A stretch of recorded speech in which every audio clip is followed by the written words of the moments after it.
Citizen Project 2. Studi kasus oknum pejabat negara dalam kasus suap menyuap tambang ilegal. Anda kembali bersama kami di Sapa Indonesia Malam. Saudara, mantan Kadif Propam Polri Verdi Sambo kembali buka suara soal kasus Ismail Bolong yang diduga beri setoran hasil tambang ilegal di Kalimantan Timur ke petinggi Polri. Di sisi lain, Kepala Bareskrim Polri Komjen Agus Andrianto membantah tudingan menerima aliran dana dari Ismail Bolong. Betul Pak, Bapak sempat menandatangani laporan pengaduan. Mantan Kadif Propam Polri Verdi Sambo yang juga terdakwa pembunuhan berencana Yosua kembali buka suara soal penyelidikan kasus Ismail Bolong yang diduga beri setoran hasil tambang ilegal di Kalimantan Timur ke petinggi Polri. Verdi Sambo menyatakan proses pemeriksaan Ismail telah dibuat resmi dan tinggal ditindaklanjuti. Sambo membenarkan kasus Ismail Bolong melibatkan perwira tinggi.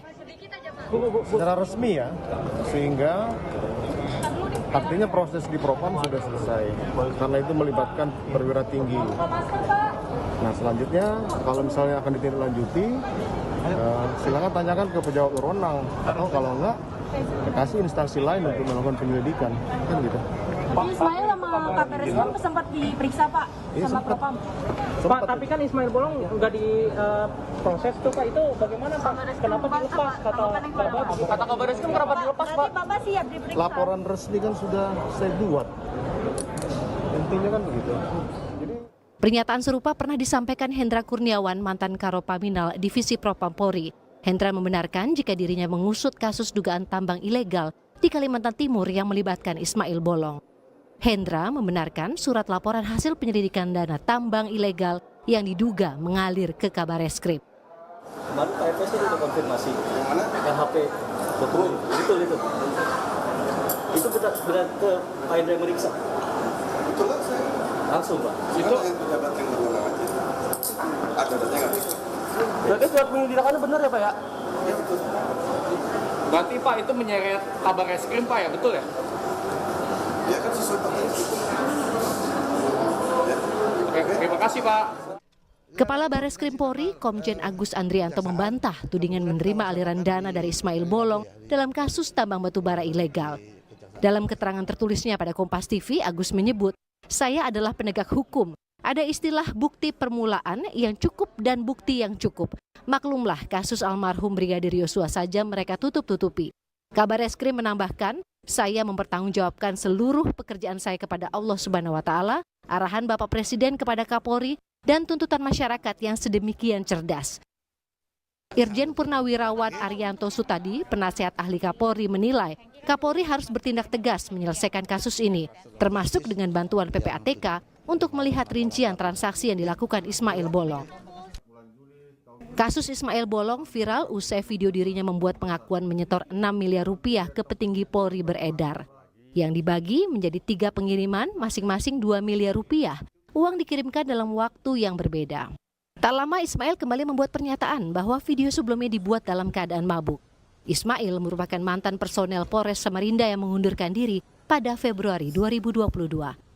Tim Liputan Kompas TV. Saudara, dugaan suap yang diberikan Ismail Bolong masih terus ditelusuri. Bagaimana upaya yang seharusnya dilakukan kepolisian untuk menjadikan kasus ini terang benderang. Kami telah mewawancarai pelaku UMKM dan mahasiswa mengenai isu ini. Ini dia hasil wawancara kami. Menurut Mas, apakah Mas setuju jika pelaku penyuapan bisa memiliki jabatan mungkin sebagai ketua DPR atau apa begitu? Mungkin dari Masnya bagaimana pendapatnya? Pendapat saya sih yang nggak setuju lah. Apalagi dia udah punya track record yang nggak bagus kan. Yang nggak pantas saya dapat jabatan ini. Makin aneh tuh dia. Kami mau bahas isu yang pertama tentang tambang ilegal. Pertanyaan pertama, sebelumnya Bapak Alwan atau Mas Alwan ini sudah tahu nggak ada aktivitas tambang ilegal di sekitar sini? Papan mungkin. Oh, yang katanya yang melibatkan pejabat itu. Iya. Tahu. Menurut Mas Alwan sendiri itu gimana? Menurut saya sendiri tentang pertambangan. Justru yang paling utama yang merugikan sih bagi masyarakat sekitarnya. Kalau informasi tentang tambang ilegal itu maksudnya biasanya atau dari mana? Dari sosial media atau pembicaraan personal? Kalau tentang hal itu ya lebih ke sosial media sih, karena kan sering-sering scroll kayak Instagram juga, Reels, ada aja muncul gitu. Berarti sosial media membantu ya? Membantu. Dari masnya biasanya mendengar isu penyuapan dari mana ya Mas? Saya biasanya scroll dari media sosial sih, kan banyak juga yang di media sosial kayak Instagram, Reels, Facebook, TikTok, pasti lewat aja di FYP hal-hal kayak gitu. Terus bagaimana tanggapan Mas mengenai tentang adanya tambang ilegal?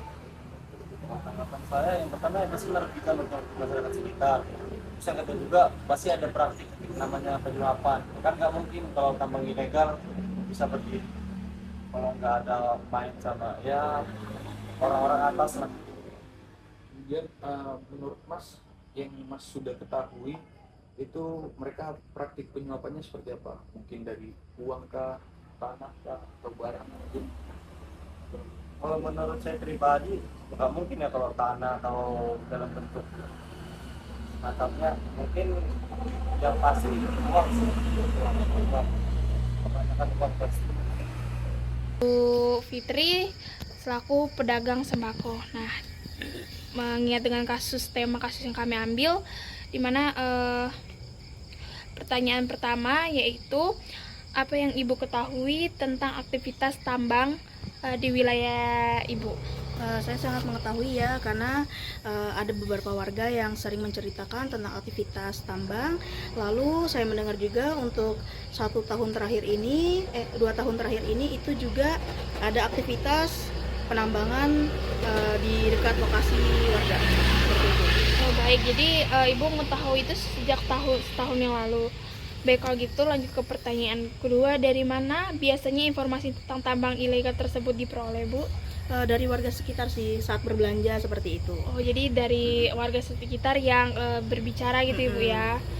Oke, selanjutnya apakah Ibu pernah mendengar ada praktik penyuapan terkait aktivitas tambang ilegal di daerah Ibu tersebut? Ya, saya pernah mendengar ya, seperti mungkin ada penyuapan berupa uang, lalu kemudian fasilitas seperti keluar masuknya alat berat seperti itu.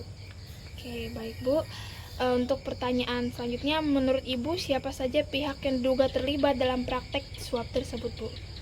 Itu biasanya kemungkinan yang saya tahu ya, mendengar informasi dari warga-warga tersebut itu pihak penambangan Iya.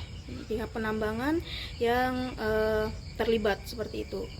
Oke, baik Bu. Untuk pertanyaan selanjutnya, menurut Ibu siapa saja pihak yang diduga terlibat dalam praktik suap tersebut, Bu? Yang pastinya pihak yang memiliki wewenang untuk menambang ya. Lalu kemudian pihak yang memiliki akses yang berwenang untuk aktivitas penambangan tersebut, seperti itu. Oke. Baik Bu, untuk jawaban pertanyaan selanjutnya, dalam bentuk apa biasanya penyuapan itu dilakukan? Yang pernah saya dengar itu mungkin berupa uang, lalu kemudian fasilitas seperti alat kendaraan, seperti itu untuk penambangannya, akses semuanya itu diberikan, seperti itu. Oke, baik Bu, untuk pertanyaan selanjutnya, bagaimana sikap masyarakat terhadap keberadaan tambang ilegal dan dugaan penyuapan ini, Bu? Yang pastinya kita menolak ya, tapi sebagian warga juga ada yang memilih diam, mungkin karena takut, seperti itu. Baik Bu, untuk pertanyaan selanjutnya, apakah masyarakat pernah melapor ke pihak berwenang? Jika belum, apa alasannya, Bu?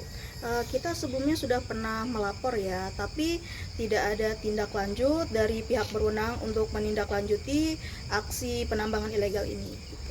Dari hasil wawancara dengan pelaku UMKM dan mahasiswa, terlihat bahwa isu keterlibatan oknum pejabat dalam praktik suap tambang ilegal menimbulkan keresahan yang nyata di masyarakat. Pelaku UMKM menilai praktik ini merusak keadilan ekonomi dan menghambat perkembangan lapangan kerja.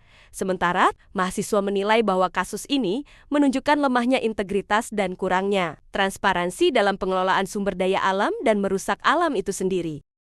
Keduanya sepakat bahwa negara harus bertindak lebih adil, tegas, dan transparan dalam menangani kasus ini. Tidak hanya menindak pelaku di lapangan, tetapi juga mengusut tuntas oknum pejabat yang terlibat. Penegakan hukum yang bersih dan terbuka menjadi harapan utama untuk memulihkan kepercayaan publik dan menciptakan lingkungan yang lebih sehat bagi masyarakat. Dengan demikian, harapannya kasus ini dapat menjadi momentum bagi pemerintah untuk memperkuat integritas, menegakkan keadilan, dan memastikan bahwa pengelolaan sumber daya negara berlangsung secara bersih, transparan, dan berpihak pada kepentingan masyarakat.